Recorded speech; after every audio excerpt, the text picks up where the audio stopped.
Vous voyez ça? C'est un taxi volant de la marque Volocopter. Et ça, c'est la maire de Paris qui est vraiment pas contente. Pourquoi? Parce que les taxis volants atterriront bien à Paris en 2024 pour les JO. Ils pourront transporter les passagers depuis les aéroports jusqu'au quai d'Austerlitz. Et ça, c'est un gros point de crispation entre les aéroports, l'organisateur des JO et la mairie de Paris. Et pourtant, ces derniers jours, le 9 juillet 2024, un accord approuvé par le gouvernement, et non pas par la mairie, qui n'est pas contente, a été trouvé. La société allemande Volocopter pourra tester ces taxis volants pendant les JO à Paris. Et si vous voulez une idée du prix, c'est à peu près 130 € pour 30 km. Honnêtement, je m'attendais à plus quand je vois que c'est entre 30 et 50 € en taxi pour rentrer chez soi depuis l'aéroport. 130 en hélico, ça va. Un autre dispositif a été autorisé du coup, un Vertiport accueillera les taxis volants quai d'Austerlitz. On va bien voir des taxis volants dans le ciel à Paris sous certaines conditions. L'hélitation donc est soumise à des restrictions. Elle ne pourra être utilisée que jusqu'au 31 décembre 2024. Elle pourra uniquement être utilisée entre 8h et 17h afin de ne pas gêner les riverains. Elle sera limitée à 2 allers-retours par heure, donc 18 allers-retours par jour, donc 900 vols sur toute la durée de l'expérimentation. On pourrait croire que c'est une blague, que c'est un coup de com', un truc un peu rigolo pour les JO, mais non, non, non.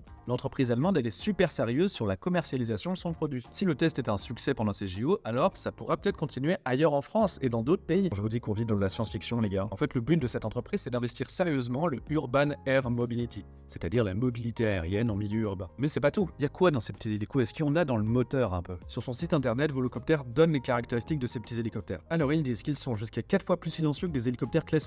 Merci. Ils sont électriques, mais ils ont 18 rotors et 18 moteurs. Leur stabilité est garantie par un pilote, mais également par 100 microprocesseurs, donc il y a forcément de l'IA derrière qui va vachement aider le pilote. L'objectif, c'est que le déplacement soit le plus smooth possible, le plus fluide possible, parce qu'il va quand même à 110 km/h. 35 km d'autonomie, jusqu'à Charles de Gaulle, il y a à peu près 23 km, donc en gros, il faut le recharger à chaque voyage. Et cerise sur le gâteau, pour les JO, l'entreprise ne proposera pas que des vols utiles, proposeront aussi des vols de découverte pour les touristes où vous décollez et vous atterrissez depuis le même Vertiport. Et vous savez quoi, ça pourrait grave m'intéresser de le faire. Et si je le fais, je filme et je vous montre, évidemment. Dites-moi en commentaire si ça vous intéresse. Je vais finir sur la suite et le rêve, évidemment. C'est quoi la prochaine génération de Volocopter? Et bien après le Volo City, ils veulent développer le Volo Région. Vous avez compris, c'est dans le titre. Une meilleure autonomie, 100 km au lieu de 35. Une plus grande vitesse, 180 km/h au lieu de 110 km/h. 250 km/h même en vitesse maximale. Bref, c'est pour faciliter les trajets entre deux villes désormais. Quel est leur objectif? Bref, le monde bouge presque aussi vite que ces hélicoptères électriques et si tu veux pas rester sur la touche, tu sais ce qu'il faut faire. Il faut t'abonner et m'écouter parler devant ton écran. Non, en vrai, commente aussi, envoie-moi des messages, j'adore l'interaction.